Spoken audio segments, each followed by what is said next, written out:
والصلاة والسلام على أشرف المرسلين سيدنا محمد وعلى آله وصحبه أجمعين. السلام عليكم ورحمة الله وبركاته.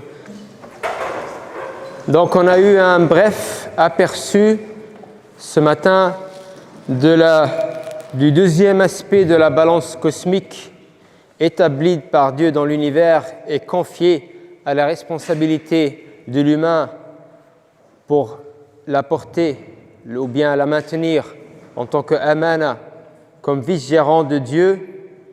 C'est la balance sociale ou la balance collective. Et donc on a dit ça aussi, c'est ce sommet de l'iceberg, pardon, le sommet de la pyramide on a dit.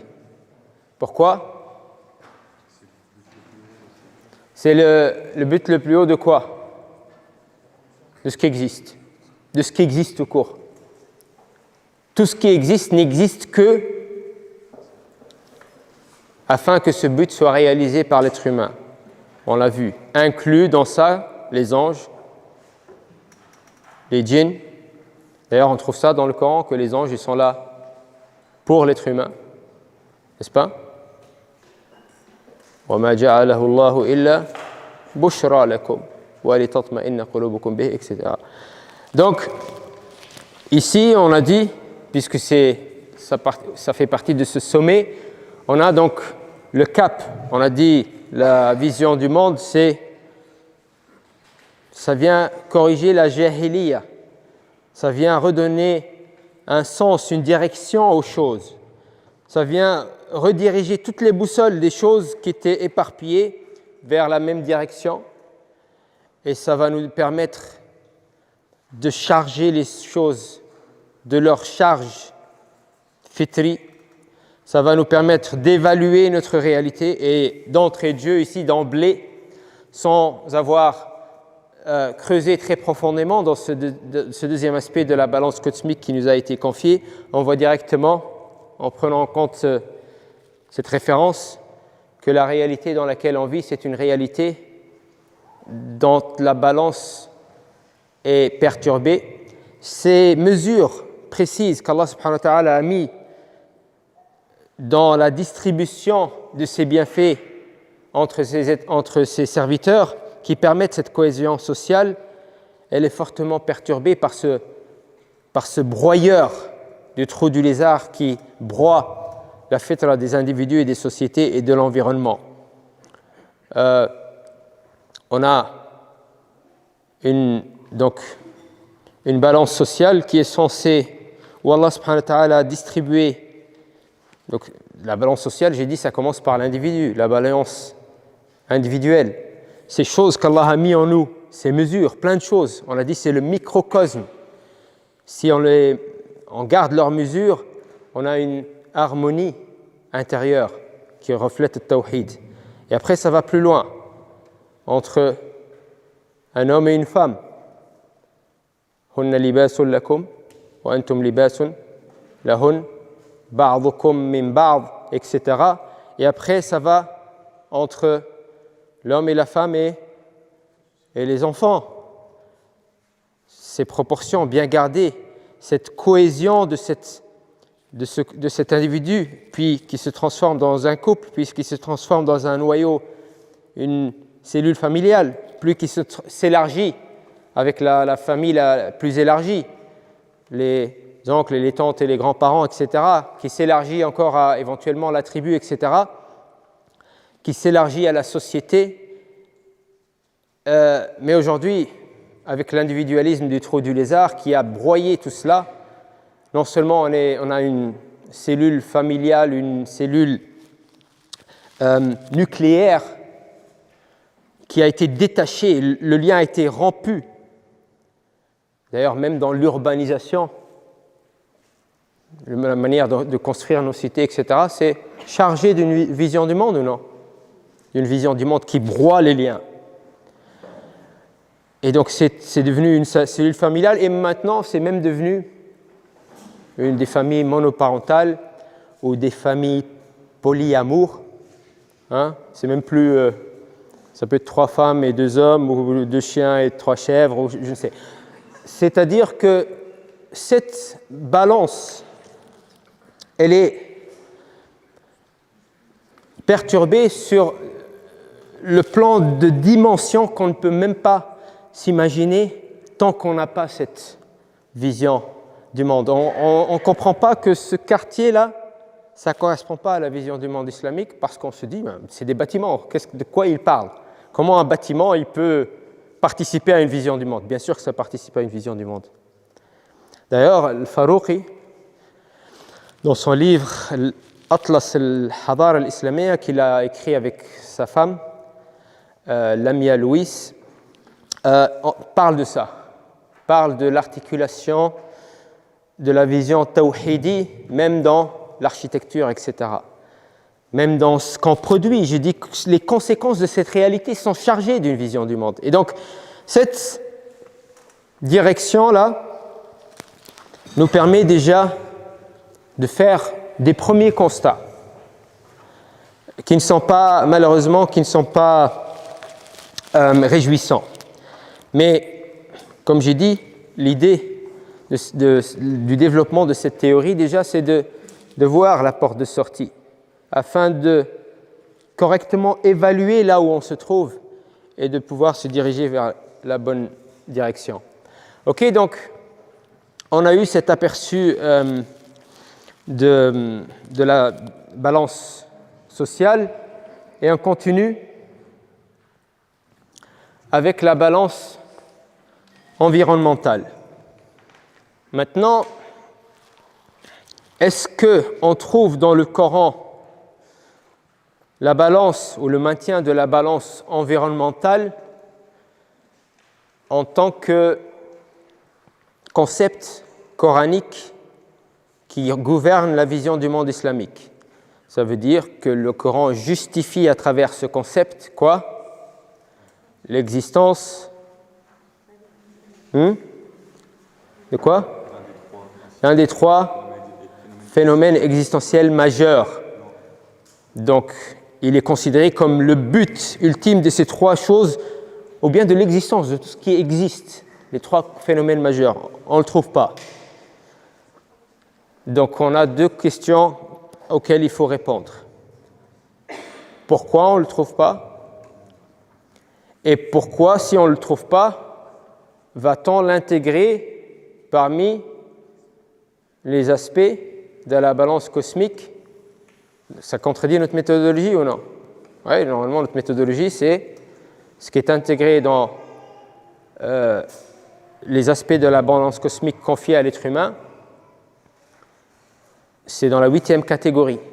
C'est les concepts par lesquels le Coran justifie l'existence d'un des trois phénomènes qui relèvent directement d'une action divine confiée à la responsabilité de l'être humain. Or, on ne trouve pas ça. Donc, deuxième question, qu'est-ce qui justifie notre classement de cette balance parmi les trois balances, parmi les balances cosmiques confiées à la responsabilité humaine?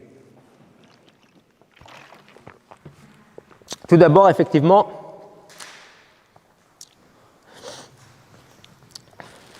Allah subhanahu wa ta'ala dans le Coran ne nous demande jamais, ou bien n'établit pas la préservation de la balance environnementale comme quoi? Comme raison d'être derrière un des trois phénomènes, mais on trouve un amr, contrairement à Imarat al-Ard, qui est non seulement absente de ces 60, mais en plus de ça, il n'y a même pas d'injonction, de demande divine, religieuse ou bien révélée de l'effectuer. Ici, on a une demande religieuse ou divine, donc c'est-à-dire révélée, d'effectuer quoi? De préserver la balance environnementale. Donc en tant que simple injonction, non en tant que principe qui régit ou bien qui justifie l'existence des trois phénomènes. Donc le Coran nous dit وَلَا تُفْسِدُوا فِي الْأَرْضِ بَعْدَ إِصْلَاحِهَا. Ne causez pas de façade, traduit par corruption, sur la terre après qu'elle ait été mise en un état de salah, d'intégrité ou de bonté. Islah, c'est qu'Allah il l'a rendu saliha, il l'a mise dans un état de salah, de bonté et d'intégrité.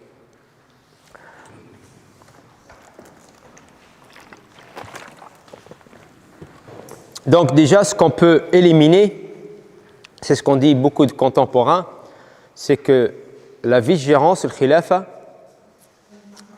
l'objet de la vigilance, c'est la terre. C'est omniprésent dans la littérature. C'est en lien avec Imarat al-Ard, parce que Imarat al-Ard, c'est que la terre, afin de devenir saliha, elle requiert d'être réformée. Donc elle a besoin de notre intervention pour la rendre salih pour la vie humaine, pour le besoin humain. Donc ici, d'entrée de jeu, ce verset écarte cette hypothèse, parce que ce verset établit que la terre, pour qu'elle soit saliha, elle n'a pas besoin de notre intervention. Ce verset nous dit que ne dégradez pas, n'altérez pas cet état de salih initial et ne nous demande pas d'introduire un état de salih sur terre. Clair?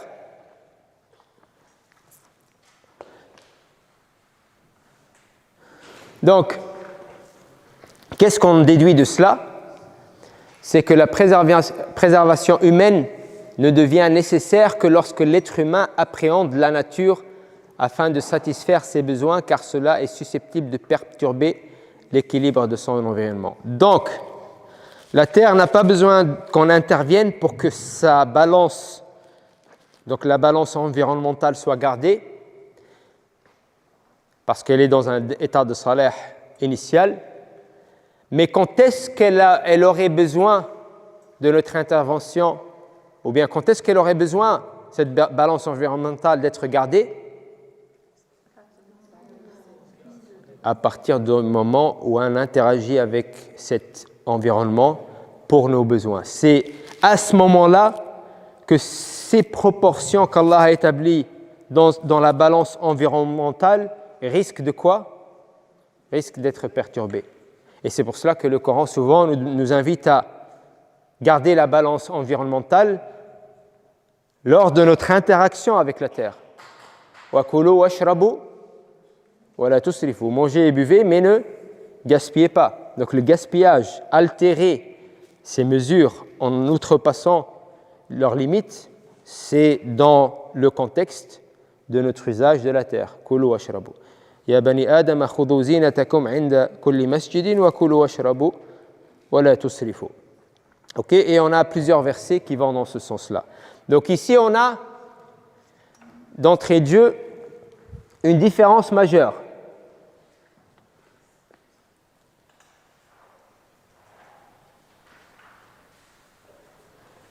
OK? Par exemple, Allah subhanahu wa ta'ala dit الذين يفسدون في الأرض ولا يصلحونها. Qu'est-ce qu'on remarque ici? Est-ce que ce verset nous invite à islah al-ard? Oui. Il nous invite à corriger ou bien réformer la terre, donc rétablir sa balance cosmique. Mais qu'est-ce qui vient avant? Yufsidun. Après l'altération, l'injonction de réformer ou de rétablir la balance ne vient qu'après la corruption. Et des versets comme ça, il y en a plusieurs. Donc, ici, on a quoi? On a une différence majeure. OK? C'est ce qu'on voit dans le Coran. Mangez et buvez des biens que Dieu vous a accordés et ne semez pas la corruption sur terre. Donc, ne pas semer la corruption, c'est-à-dire garder la balance environnementale, ne vient qu'après notre interaction avec la terre. Mangez des bonnes choses que nous vous avons fournies et ne dépassez pas les limites en cela. Ah, on a cette notion de tatraou. Vous vous rappelez de ça? Quand est-ce qu'on a vu ça? Voilà, hein? Allah tatraou fil mizan. Donc mangez et buvez des bonnes choses que nous vous avons fournies. Voilà, tatraou fi. Et ne dépassez pas les limites en cela. Dans votre interaction avec votre environnement, ne perturbez pas, effectivement, ne dépassez pas ces mesures qu'Allah a établies dans l'environnement. فَيَحِلَّ عَلَيْكُمْ غَضَبِي, de peur que ma colère ne s'abatte sur vous. OK? Donc, il est évident, à travers tous ces versets et à travers les versets qu'on a cités, que l'injonction de l'islah ne vient qu'après la mention du fasad, de la corruption sur terre. L'injonction de ne pas dépasser les limites ne vient qu'après l'interaction qu'on a avec notre environnement. Tout cela veut dire quoi? Qu'est-ce que ça veut dire?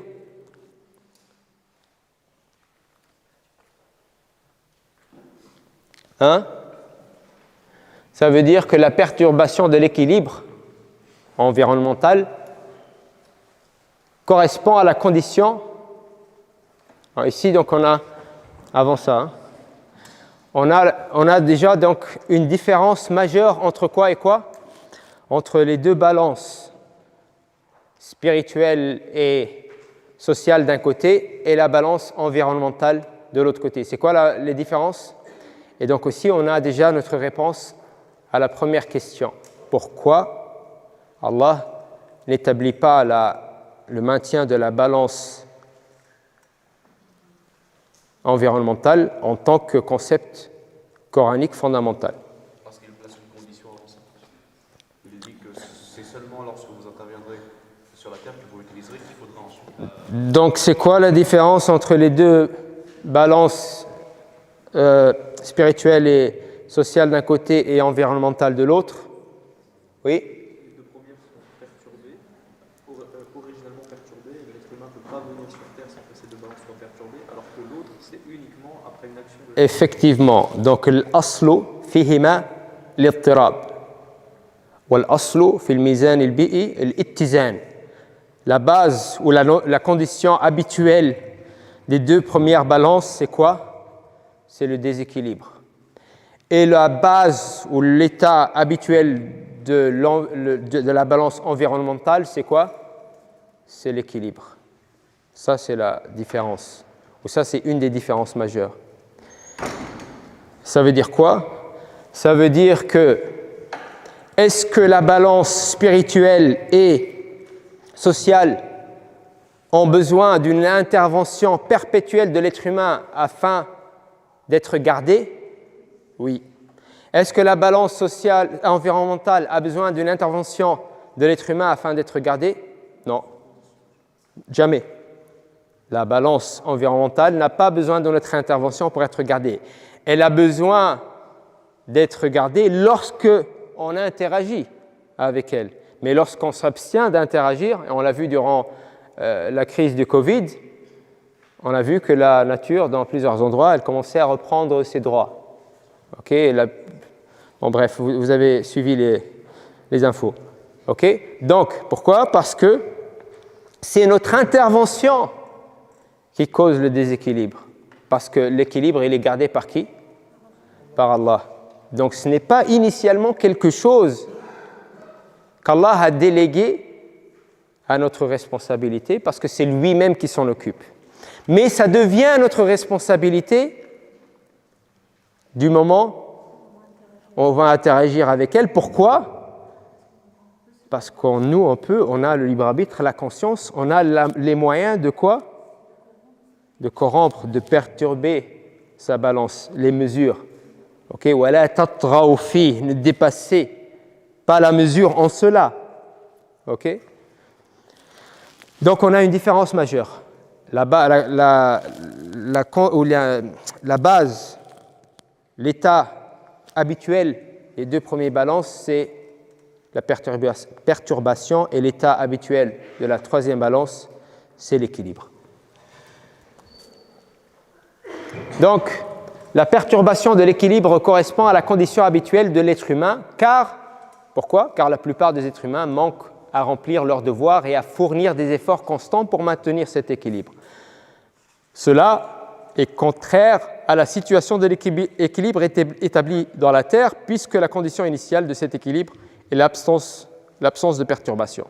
Et c'est pour ça que l'un des buts téléologiques de la révélation est d'apporter un remède à ce qui est dans les cœurs, c'est-à-dire à restaurer l'intégrité de la fitra. Shifa'un lima fi sudur. Est-ce que vous trouvez dans le Coran que le Coran est venu shifa'un lima fil bi'a comme remède pour ce qu'il y a dans l'environnement? Non. Parce que l'environnement, initialement, c'est gardé par Dieu. Mais le Coran est venu pour rétablir, guérir ce qu'il y a dans les cœurs, parce qu'effectivement, ça, c'est quelque chose qui a besoin d'une intervention perpétuelle. Et on a dit l'état habituel, c'est la perturbation, car l'humain, habituellement, n'intervient pas et se laisse aller. Donc, cependant, nulle part dans le Coran, comme on l'a dit, il n'est dit que restaurer l'intégrité de la fitra de la terre et de l'univers est un but de la révélation ou de la création de l'être humain. L'humain n'a pas été créé, c'est pour ça que ce n'est pas cité comme fin téléologique de la révélation ou de l'être humain ou du cosmos. Pourquoi? Parce que c'est pas initialement, c'est pas ça pourquoi on a été créé, et c'est c'est pas pour ça que la révélation est venue. Maintenant, on a notre réponse à la première question. Reste la deuxième question. Donc ici aussi, on peut corroborer ce qu'on vient de dire par plusieurs versets qui nous parlent de l'état de l'être humain et qui contrastent effectivement avec l'état de l'environnement. L'état de l'être humain sur le plan des deux balances, sociale et spirituelle. لقد خلقنا الإنسان في أحسن تقويم ثم رددناه أسفل سافلين. Nous avons créé l'être humain dans la meilleure des constitutions, puis nous l'avons ramené dans l'abaissement le plus profond. Pourquoi? Initialement, comment tu es? Fi ahsani taqwim, c'est-à-dire dans la meilleure des dispositions possibles. Y a-t-il une créature qu'Allah a créée meilleure que l'être humain? Le Coran dit non. Même s'il y a khilaf entre les savants, certains disent que les anges sont meilleurs, etc. Mais en vérité, le Coran tranche. Ahsani taqwim, c'est la meilleure des dispositions possibles. Mais, puis Allah l'a ramené, l'a rabaissé au plus bas. Pourquoi?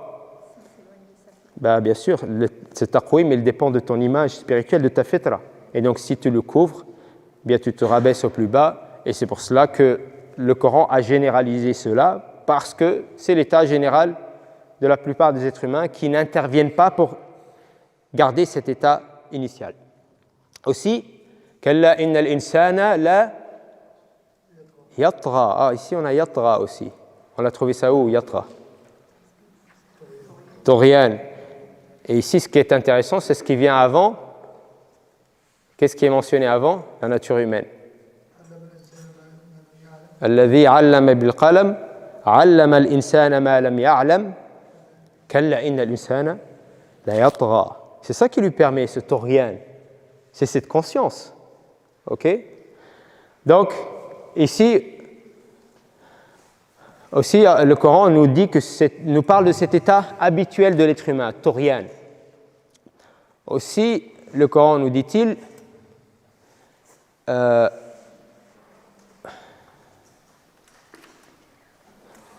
c'est dans la sourate Al-Ahzab, innahu kana zaluman jahula. Aussi, le Coran nous dit-il, laqad khalaqna al-insana fi kabad. Nous avons créé l'être humain dans la peine. Aussi, le Coran dit-il, inna al-insana la fi khusr. L'être humain est certes en perdition.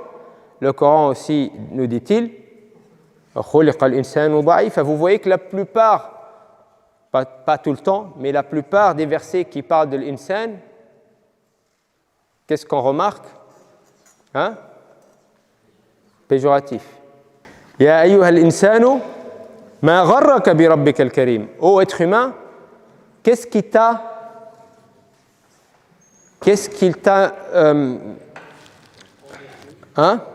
trompé ou mis dans la désillusion ou dans l'illusion par rapport à ton Seigneur, le noble. Et après, il parle de la fitra humaine, alors qu'il a cette fitra. Alladhi khalaqaka fasawwaka fa'adalaka, etc.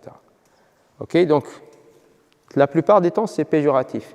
Est-ce que ça veut dire que c'est parce que l'humain, certains ont utilisé ça pour dire qu'en fait c'est parce que l'humain à la base, dans sa fitra, il est tordu. Mais voyez que dans la plupart de ces sourates, il y a quoi aussi? Il y a les deux aspects. Alladhi 'allama bil qalam. Il dit des spécificités humaines uniques. Et par rapport à cela, en contraste ou en miroir, L'humain, il n'est pas à la hauteur de cela. Donc souvent, c'est péjoratif, mais en même temps, on parle des qualités. Ma gharraka, khalaqaka fasawwaka fa'adalak. Ahsani taqwim, asfala safilin. Vous voyez, il y a toujours ce contraste. Inna an-nafsa la ammaratun bis-su', mais il y a aussi quoi? L'exception. Illa. Inna al-insana la fi khusr. Illa. Et ce illa, c'est qui? Vous voyez, ce n'est pas une règle générale, il ne faut pas s'arrêter là. Parce qu'il y a une exception. Et l'exception, c'est qui? C'est ceux qui ont gardé cet état initial qui est évoqué. Ceux-là sont l'exception, donc ça ne veut pas dire que à la base l'humain tend vers le mal, exception faite de certains humains. Non, au contraire.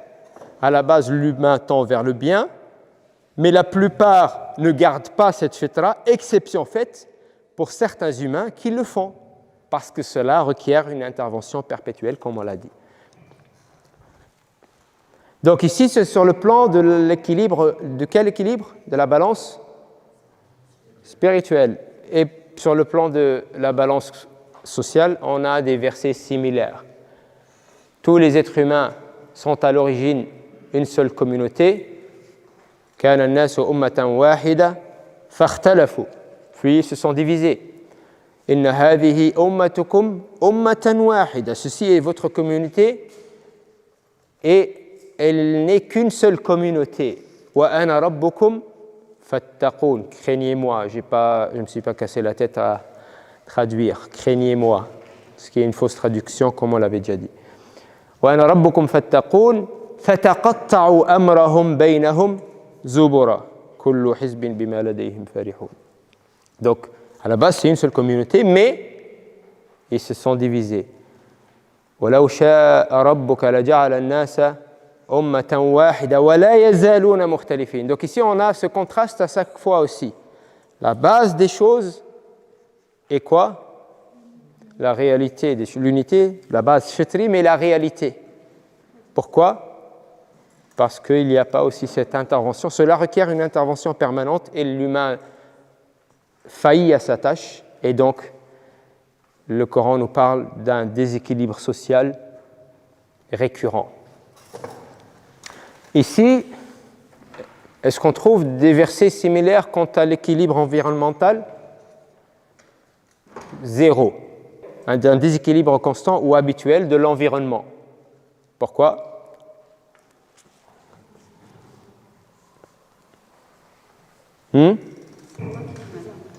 C'est Allah qui préserve cela. Sauf un verset qui peut se comprendre peut-être, en fait, qui ne dit pas ça, mais certains peuvent comprendre de cette manière-là, mais le verset ne dit pas du tout ça.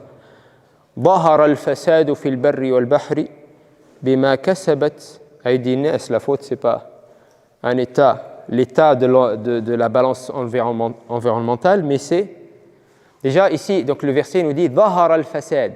Le fasad, la corruption, le déséquilibre, la perversion est apparu sur terre et dans la mer. Déjà, il y a une première différence majeure. Il a dit ظهر. Ça veut dire quoi?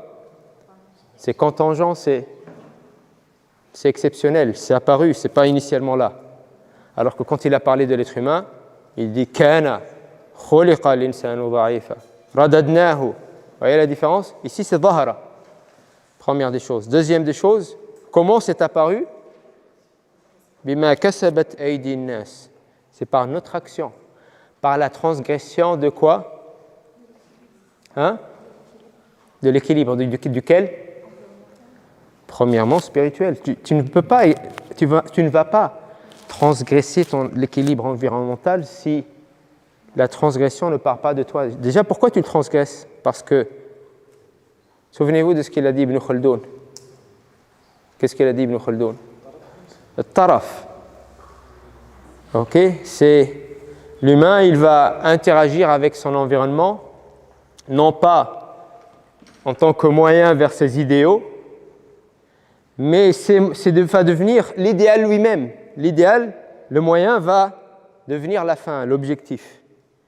Et donc, c'est aspirations vont être perturbées et vont se tourner vers son environnement, parce que l'humain qui est sain dans sa fitra, son action découle de sa fitra et son action envers l'environnement aussi. Mais ici, ces aspirations qui dépassent leurs mesures, il leur donne libre cours et ça résulte dans une dégradation de son environnement. Donc la perturbation environnementale, elle est liée à la perturbation aussi bien spirituelle que sociale. OK ?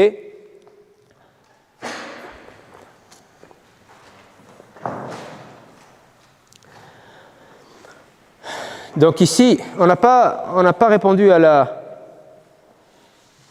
la deuxième question. La première question, c'était pourquoi le Coran n'établit-il pas le maintien de la balance environnementale en tant que raison d'être derrière un des trois phénomènes? Pourquoi? La Terre n'a pas besoin de notre intervention afin de garder son équilibre. OK? Quoi d'autre? C'est Allah qui garde l'équilibre. C'est par l'action de l'homme que le déséquilibre peut survenir. Donc, si l'homme garde son propre équilibre spirituel et collectif, il n'y aura pas de déséquilibre environnemental. Maintenant, deuxième question. C'était quoi? Qu'est-ce qui justifie qu'on intègre ceci avec un des aspects de la balance cosmique qu'Allah a confié à notre responsabilité? Ça reste une conséquence de l'action de l'homme. Oui.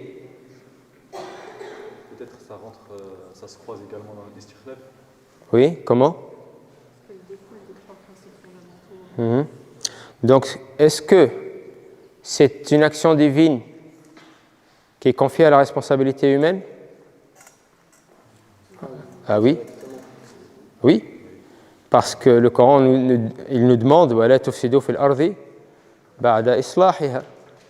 Donc, le Coran nous demande de rétablir l'équilibre environnemental, alors que c'est initialement quelque chose fait par Dieu. Et donc, lorsque nous, on utilise les ressources de notre environnement, c'est à nous de garder cet équilibre parce que on a le pouvoir, la capacité de le transgresser. Donc ici, c'est notre responsabilité de rétablir cet équilibre parce que il a été perturbé par notre action. Donc c'est clairement une action divine confiée à la responsabilité humaine. Donc, quoi d'autre justifierait qu'on l'intègre?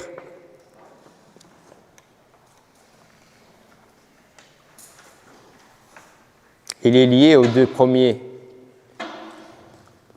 Est-ce qu'il va avoir une conséquence justement sur les deux premiers qui nous empêche de gérer notre équilibre interne et social? Il va avoir une conséquence, oui.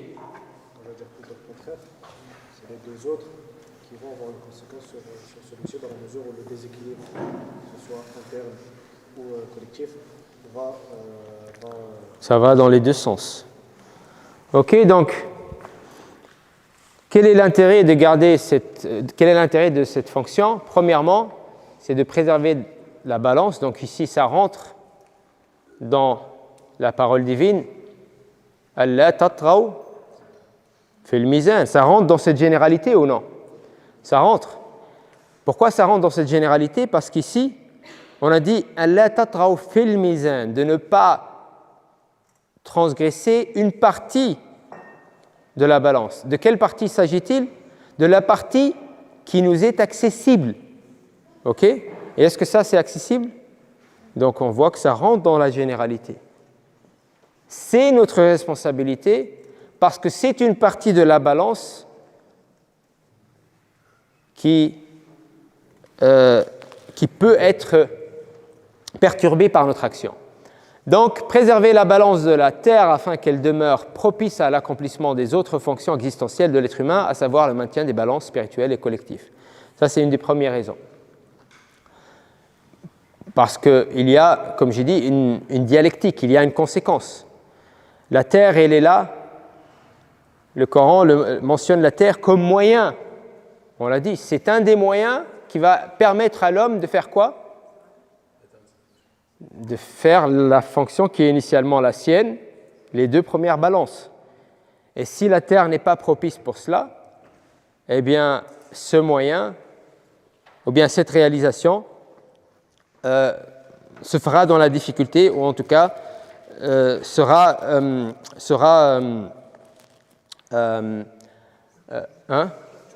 perturbé, ou voilà. C'est ce que tu as dit aussi peut-être qu'on n'en a pas parlé, dans Sourate Ar-Rahman, à un moment donné, il décrit le théâtre de la vigilance comme un théâtre propice à l'application de la Tout à fait. C'est pas seulement dans Sourate Ar-Rahman, mais dans Sourate Al-Baqarah aussi. Dans Sourate Al-Baqarah, Allah il nous parle, avant de parler de l'Khilafa, il nous parle de la terre. هو الذي خلق لكم ما في الأرض جميعا ثم استوى إلى السماء فسواهن سبع سماوات. Après il dit وإذ قال ربك للملائكة إني جاعل في الأرض خليفة. Donc il y a ce théâtre-là, cette scène-là, qui est la quoi? Qui est l'endroit où va se dérouler cette fonction. Donc cet endroit doit être adéquat à cette fonction. Et effectivement, dans Sourate Ar-Rahman, qu'est-ce qu'il dit après? Après d'avoir parlé de la fonction, il dit وَالْأَرْضَ وَضَعَهَا لِلْأَنَامِ فِيهَا فَاكِهَةٌ وَالنَّخْلُ ذَاتُ الْأَكْمَامِ وَالْحَبُّ ذُو الْعَصْفِ وَالرَّيْحَانِ. Donc un endroit propice pour cette fonction qui est de garder effectivement ces parties de la balance. Donc l'importance, l'objectif, c'est premièrement garder la balance afin que cet environnement reste propice à la fonction initiale. Deuxièmement, préserver la balance de la terre en vue d'instaurer une harmonie entre l'être humain et sa société et la terre, c'est-à-dire dans la perspective d'une adhésion à l'islam environnemental et cosmique dans son ensemble, parce que le but aussi, c'est d'adhérer à l'islam dans son ensemble. Ya ayyuhalladhina amanu udkhulus silmi kaffa. Et donc on doit être aussi en symbiose, comme l'a dit Ibn Khaldoun, avec notre environnement pour pouvoir être partie intégrante de cette harmonie cosmique qui exprime l'unité de Dieu. Clair?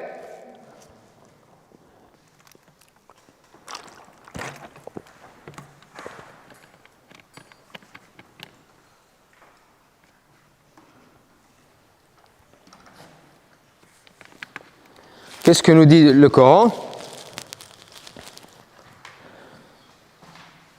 وإذا تولى سعى في الأرض ليفسد فيها ويهلك الحرث والنسل والله لا يحب الفساد. Et le Coran nous dit هل عسيتم إن توليتم أن تفسدوا في الأرض وتقطعوا أرحامكم. À quoi font référence ces versets? وَإِذَا تَوَلَّى سَعَى فِي الْأَرْضِ لِيُفْسِدَ فِيهَا هَلْ عَسَيْتُمْ إِن تَوَلَّيْتُمْ même mot أَن تُفْسِدُوا فِي الْأَرْضِ. Ça prouve quoi ou ça montre quoi? Qu'est-ce qui cause le déséquilibre, le fasad dans l'ard? وإذا تولى هل عسيتم إن توليتم. Ça veut dire quoi تولى? Se détourner. يتولى عن الشيء. Le Coran utilise ce mot dans d'autres versets? Dans quel verset? ثم توليتم إلا قليل. توليتم, ça veut dire quoi? Vous êtes détourné. Donc le Coran nous dit que le fasad fil ard est une conséquence du fait de se détourner. وإذا تولى, lorsqu'il se détourne, l'humain, سعى في الأرض ليفسد فيها. Il va se diriger vers la corruption ou bien la dégradation de la terre. Et dans l'autre verset, فهل عسيتم إن توليتم أن تفسدوا في الأرض. Ça veut dire quoi ça? Se détourner de quoi? Qu'est-ce qui cause la corruption de la terre ou bien la dégradation de l'environnement? Hein? Se détourner de sa fitra. Se détourner de qui on est initialement. Se détourner aussi de la fitra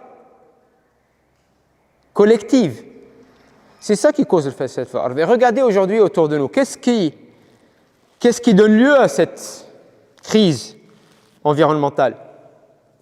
Le fait que c'est tourné de la citra dans le sens où on a voulu assouvir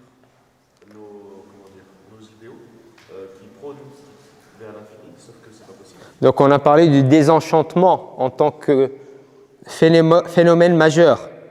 L'humain a été découpé, a été, détaché de son lien avec le transcendant. J'ai dit l'humanité dans l'époque pré-trou du lézard, dans l'époque pré-moderne, était, toute civilisation confondue, toujours tournée vers le surnaturel, le métaphysique, le transcendant, n'est-ce pas? Et donc, ces aspirations spirituelles absolues étaient apaisées, je ne vais pas dire assouvies parce que ce n'est pas possible ici, mais en tout cas, on attachait l'espoir de les assouvir à un monde métaphysique. Donc, on n'avait pas besoin de chercher sans arrêt, de chercher l'infini, l'absolu dans un monde fini. Alors qu'avec la modernité, le désenchantement, j'ai dit, il veut dire quoi? La seule chose qui existe, c'est ce que tu peux voir et mesurer. Le reste, ça n'existe pas. L'humain a été coupé avec de la transcendance. Et de ce fait, on a dit, il s'est dirigé vers le fini afin d'assouvir ses désirs infinis. Et donc, il s'est détourné de sa fitra. Et donc, ces aspirations fitri ont été trompées par le monde. فَلَا تَغُرَّنَّكُمُ الْحَيَاةُ الدُّنْيَا وَلَا يَغُرَّنَّكُمْ بِاللَّهِ الْغَرُورُ وَمَا الْحَيَاةُ الدُّنْيَا إِلَّا مَتَاعُ الْغُرُورِ. Mais ici, le ghurur, dans la néo-jahili et dans le trou du lézard, il est inédit. Pourquoi? Le ghurur, ça veut dire quoi? La tromperie de cette dunya. Comme j'ai dit, cette dunya trompe quoi? Nos aspirations absolues. Mais dans le trou du lézard, la tromperie de ces aspirations absolues, elle est inédite. Pourquoi? Parce que maintenant, l'humain coupé du transcendant, il ne peut prétendre à l'assouvissement ou bien à la satisfaction, l'apaisement de cette demande, de cette quête absolue que par le fini. Et donc tout le monde s'est versé dans ça de manière collective, de manière structurelle, ce qui a donné l'émergence, ce qui a donné lieu à l'émergence du monde dans lequel on vit. Et donc ici, le tawalli, il est énorme. Donc qu'est-ce qui cause la dégradation de l'environnement selon le Coran? At-tawalli. فَهَلْ عَسَيْتُمْ إِن تَوَلَّيْتُمْ. Tawalli de quoi? De se détourner de quoi? De la fitra. أَن تُفْسِدُوا فِي الْأَرْضِ وَإِذَا تَوَلَّى سَعَى فِي الْأَرْضِ لِيُفْسِدَ فِيهَا. C'est une règle. Se détourner de la fitra va mener systématiquement à la dégradation de l'environnement.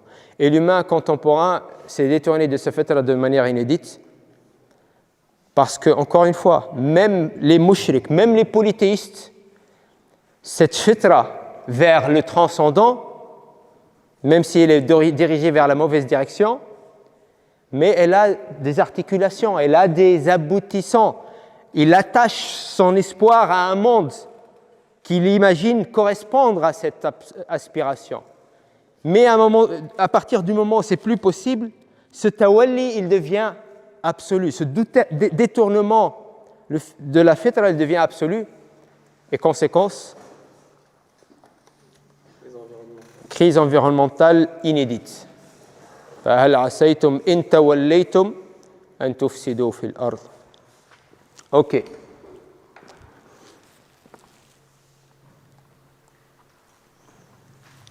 Donc on a fini le chapitre en résumé. On a fait donc un résumé des aspects de la balance cosmique confiée à la responsabilité humaine, et on a dit que c'était le sommet de la pyramide. C'était quelle catégorie des 8 catégories? La 8e.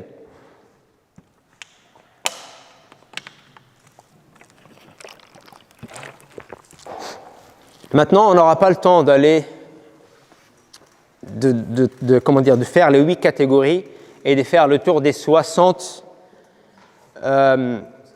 concepts coraniques pour voir cette constellation, comment elle s'organise.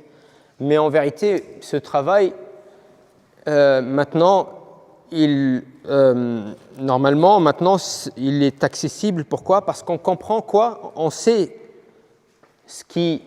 la cohésion, ce qui organise ces 60. C'est quoi? C'est la relation avec les 3 grands phénomènes et avec la fonction existentielle de l'être humain. C'est ça le fil rouge qui tient, ou bien qui fait communiquer entre elles ces concepts dans une constellation organisée qui contient l'ensemble des enseignements de l'islam et qui est à même à générer un savoir islamique au-delà de la seule lettre des textes, pouvant encadrer la réalité, proposer donc une alternative islamique, des moyens islamiques, et diriger donc l'ensemble des actions de l'action humaine vers la bonne direction, donner la boussole à toute chose comme on l'avait dit. Maintenant, on va essayer de sélectionner. Oui. Avant qu'on passe à la suite, pour justifier l'intégration de la balance environnementale, est-ce qu'on peut dire qu'on a fait ça par analogie? Ce n'est pas par analogie. On a dit plusieurs choses. Première des choses, c'est une action divine confiée à l'être humain. Donc, est-ce que ça tombe sous l'istikhlaf?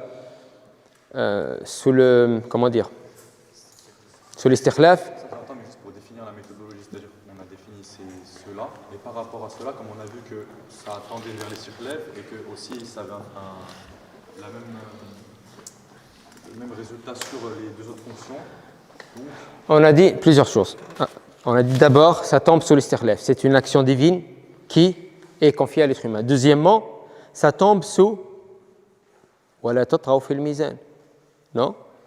Ça tombe sous ça. Parce que ça, c'est une transgression dans le mizan. Donc, en vérité, même si le Coran ne l'établit pas de manière explicite en tant que justification d'un des 3 phénomènes, c'est établi de manière implicite. Je vous ai dit, ma méthodologie était de prendre que ce qui est explicite. Donc, c'est pour ça que je ne l'ai pas pris. Mais implicitement, c'est là. OK? Et j'ai dit, la question, alors, est-ce que, parce que ce n'est pas là explicitement, est-ce que ça l'exclut du fait d'être un des aspects de la balance cosmique? Non. Mais pourquoi ça n'a pas été mentionné? On a dit pourquoi. Parce qu'initialement, ce n'est pas notre tâche initiale. Ce n'est qu'une tâche secondaire. Ce n'est qu'une tâche qui vient compléter les 2 premières et qui n'est demandée dans l'intervention humaine pour garder la balance cosmique, et seulement dans le cas où on interagit avec l'environnement. Et c'est pour ça que ça n'a pas été mentionné, mais ça ne l'exclut pas du fait d'être un aspect de la balance cosmique.